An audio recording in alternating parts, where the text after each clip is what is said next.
बेटियां परियां होती हैं, ये हर शख्स जानता है, क्योंकि उनके घर में किसी न किसी रूप में एक बेटी होती है। पापा की लाडली, माँ की सहेली, भाई की कॉम्पिटिटर होती हैं। हाँ, बेटियां परियां होती हैं।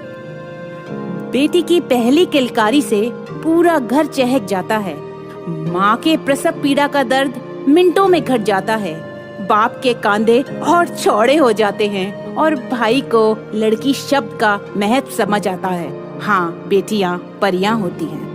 न जाने छोटी सी गुड़िया कब इतनी बड़ी हो जाती है, माँ बाप के जज्बातों को बिना अल्फाजों में ही समझ जाती है।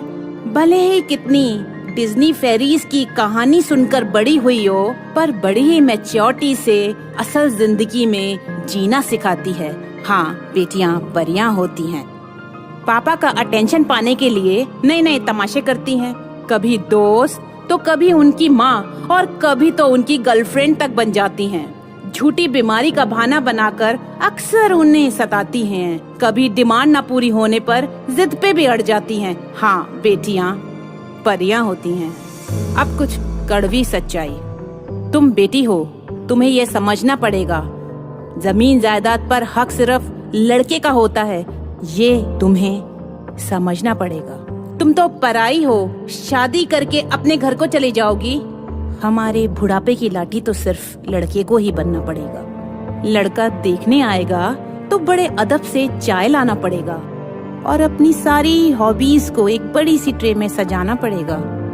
ऐसी जहरीली दिखावटी सोच से पर्दा उठाती है। डिस्क्रिमिनेशन की शुरुआत घर से ही होती है, इसका आईना दिखाती है। हाँ, बेटियां परियां होती हैं। डूड, गाली देना बहुत अच्छा है, स्टेटस का सिंबल है तो दो। मैं कुछ नहीं कहूँगी।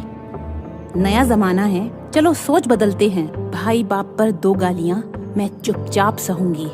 बहुत हो चुकी माँ बहन पर गालियाँ, मैं अब नहीं सुनूंगी। बंद करो ये झूठा तमाशा स्टेटस का, मैं अब नहीं सहूंगी। पापा, आपने ही तो कहा था मैं तो आपकी परी हूँ, तो भला अपने लिए ऐसे गलत शब्द कैसे सुनूंगी। बाप और भाई को मर्यादा का पाठ सिखाती है, पूरे घर में खुशहाली लाती है। हाँ, बेटियां परियां होती हैं, जो एक परिवार और समाज में बदलाव लाती हैं।